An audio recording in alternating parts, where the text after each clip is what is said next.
In this video, we'll demonstrate how to turn off auto-renew for PlayStation Plus subscriptions on your PlayStation 5. But before we dive into the tutorial steps, I'd like to invite you to hit that like button if you're excited to learn how to manage your PS Plus subscription, and share your thoughts in the comments below.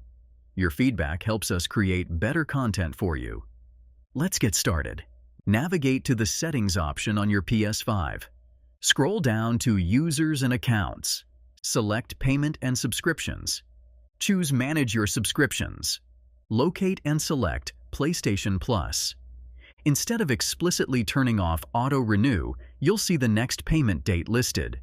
To proceed, select Cancel Subscription. Confirm the cancellation. Note that your PlayStation Plus account remains active until the cancellation date, which is usually the end of the current billing period. Review the confirmation prompt and confirm the cancellation again. Once confirmed, your PlayStation Plus subscription will be canceled and you won't be charged further.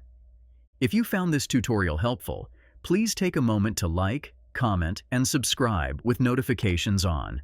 Your support encourages us to create more content like this. For more tech tutorials and gaming tips, visit mediamagnet.business.